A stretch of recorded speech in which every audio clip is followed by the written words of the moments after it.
Salve, salve, galerinha dos segundos anos do Colégio Santa Maria. Tudo certo com vocês? Bora para a aula aqui, ó. Vamos falar no capítulo 30, então vamos falar sobre o segundo reinado.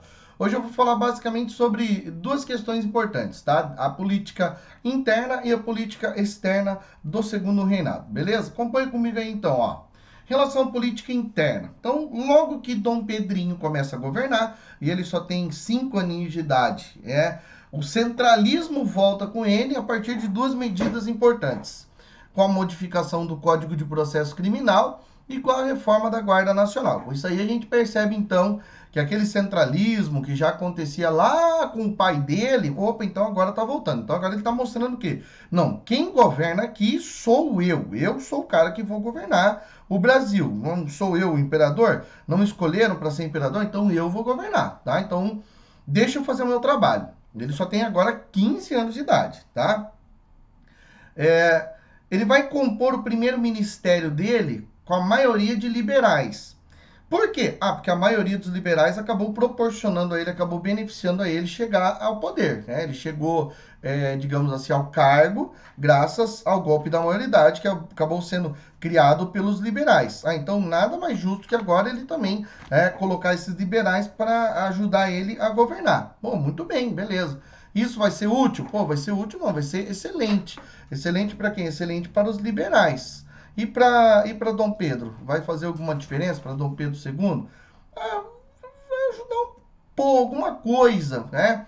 Ajudar nada, porque ele vai acabar se ferrando com essa escolha. Além do que, os liberais também passaram a controlar, passaram a comandar também alguns cargos eletivos, como por exemplo, nas eleições aí de 1842, as eleições para a Assembleia, ou melhor, nas eleições para o Congresso, os liberais acabaram vencendo, mas eles venceram em um processo chamado de eleições do cacete. Por quê? Muita violência em cima dos eleitores. E aí também para validar o cara que era eleito, só se fosse liberal. Se não fosse liberal, porrada em cima. Por isso esse processo ficou conhecido como eleições do cacete.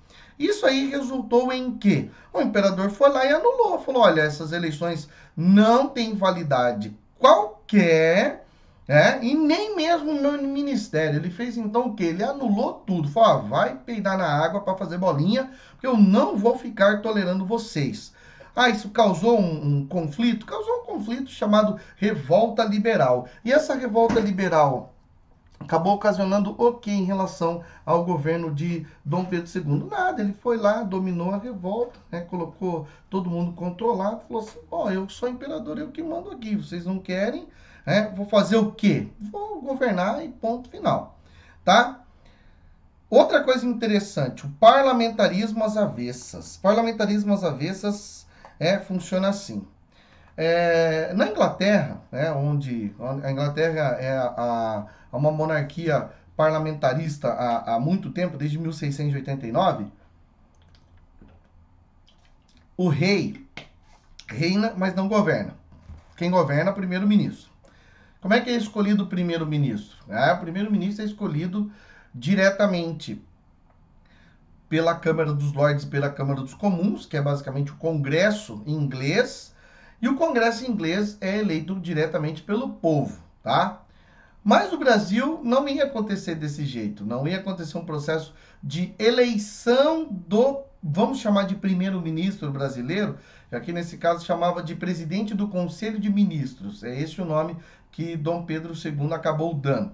Nesse caso aqui, Dom Pedro II indicava uma pessoa, ele determinava assim, esse aqui é o meu primeiro-ministro, é o presidente do Conselho de Ministros. Então vocês vão ter que entender, vão ter que adorar, vão ter que amar ele. E se vocês não quiserem, não tem problema, tá? Eu demito todos vocês, nós fazemos uma nova eleição e aí eu volto, indico o cara que eu quero que seja o presidente do Conselho de Ministros e aí vocês vão ter que gostar dele.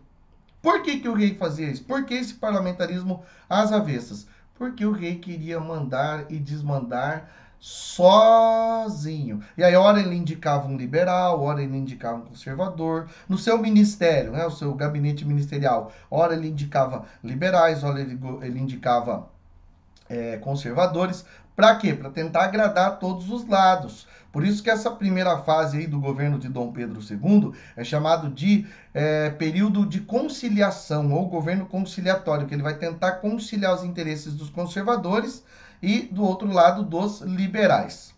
Ainda nessa política interna tem um outro probleminha aí, que é a Revolução Praieira de 1848. A Revolução Praieira acontece fora, de certa maneira, fora de um contexto. Ela é uma revolução liberal. Lembra das revoltas liberais ali do período regencial? Lembra, né? Com certeza, lembra. Uhum.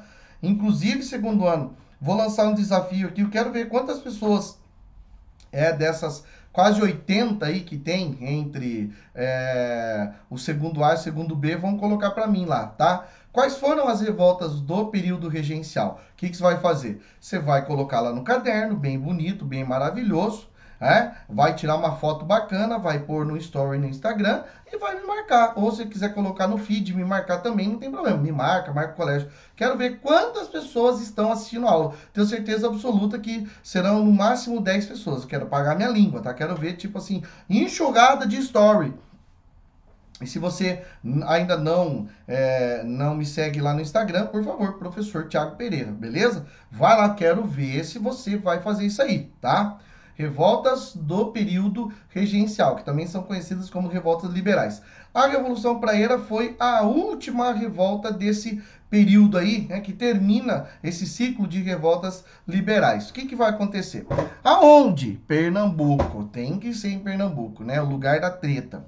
Aí o que está acontecendo? Tem uma onda revolucionária europeia com as manifestações de 1848, onde aqui os revoltosos, que fazem parte do Partido Liberal Exaltado, que é o Partido da Praia, vão então criar o Manifesto ao Mundo, que vão pedir voto livre universal, liberdade de imprensa, trabalho como fonte de sobrevivência, nacionalização do comércio, abolição da escravidão e proclamação de uma república. Tudo isso por quê? Porque eles já estão cansados de ser dominados aí por famílias que controlam aspectos econômicos, como por exemplo a produção açucareira, mas estão literalmente despreocupadas com a maioria da população. Então o que essa galera vai fazer? Não, chega disso, vamos para um governo democrático, republicano, quem sabe a gente tem um espaço muito maior, né? Resultado: a rebelião foi esmagada pelas tropas imperiais, os líderes ou foram presos ou foram mortos, tá? Essa agitação estendeu-se até 1852 aqui, tá errado, tá? Não é 1842, é 1852. Em relação à política externa, tá? Temos duas questões importantes aqui, ó. A questão Christie e a questão Platina. Em relação à questão Christie, o que foi isso? Foi um problema diplomático entre o Brasil e a Inglaterra. Foi um momento que o Brasil e a Inglaterra romperam diplomaticamente. Por quê? Porque assim, ó, o que acontece? Em 1844, o governo brasileiro vai lá e cria a tarifa Alves Branco. O que é essa tarifa Alves Branco? Ela vai propor, então, uma elevação das alíquotas de importação de produtos. Então agora quem importar produto inglês para o Brasil, saindo da Inglaterra, entrando no Brasil, vai pagar mais caro. A Inglaterra vai ficar chateada, vai ficar, poxa vida, antes era tudo fácil, né? Antes era muito fácil. Aí, em 1845, a Inglaterra vai criar uma declaração dizendo o seguinte: então se tiver qualquer navio negreiro indo para o Brasil, nós vamos aprisionar. Como é que isso fica conhecido? Bill Aberdeen. Aí acontece um fatídico episódio durante o governo, ou melhor, durante o período em que o cara que era diplomata inglês aqui no Brasil, o embaixador inglês aqui no Brasil, o William Dougal Christie, ele acabou gerenciando essa situação. Então aconteceu aí, em 1861, o naufrágio do navio Príncipe de Gales, ou Prince of Wales, onde então o governo inglês falou o seguinte: bom, peraí, vocês afundaram um navio nosso aí, na costa brasileira. Não. Adivinha onde que foi? Perto do Rio Grande do Sul. O navio estava afundando por imperícia do capitão. E o que os brasileiros fizeram? A carga está indo pro fundo do mar, nós vamos resgatar a carga e os marinheiros, Isso aí a Inglaterra não lembra, que os marinheiros foram resgatados, só quer saber do navio. E aí a Inglaterra não declarou guerra, mas ficou assim, poxa, vai saquear a nossa carga, Vai também afundar o navio? Pô, isso é sacanagem. E aí a gota d'água foi a questão relacionada ao quê? Marinheiros ingleses bêbados no Rio de Janeiro, dando um rolezinho, passeando. O cara falava assim, hey, my friend, bring me a caipirinha. E aí os caras entornaram o caldo, saíram brigando aí nas ruas do Rio de Janeiro. O resultado, a polícia foi lá e prendeu. Porque a PM do Rio de Janeiro prende mesmo, rapaz. Tá pensando o quê? Prenderam. E o governo inglês falou assim, olha, agora, como tem um tratado, né, um princípio de extraterritorialidade entre Brasil e Inglaterra, o Brasil é obrigado a extraditar esses soldados ingleses para cá. O que o governo brasileiro fez? Não vamos extraditar ninguém, eles vão ser julgados aqui. Aí, beleza, o que o governo inglês fez? Então, beleza, foi lá, aprisionou 5 navios brasileiros, falou assim, olha, então se vocês quiserem os navios de volta, vocês vão ter que pagar pelo prejuízo lá do naufrágio do navio Prince of Wales e soltar os marinheiros. O governo brasileiro relutou, esse problema durou aí, um tempão, até que em 1865, 4 anos, de rompimento diplomático, a Inglaterra acaba aproximando-se novamente com o Brasil, só que o Brasil, nessa situação, acabou tendo que pagar essa indenização que a Inglaterra acabou solicitando, certo? Já em relação aqui, as questões platinas aí em relação ao problema aqui na América do Sul, a gente tem 3 conflitos: a guerra contra Oribe e Roças, a guerra contra Atanásio Cruz Aguirre e a guerra do Paraguai. A primeira aqui, a guerra contra Oribe e Roças, na década de 50, tá?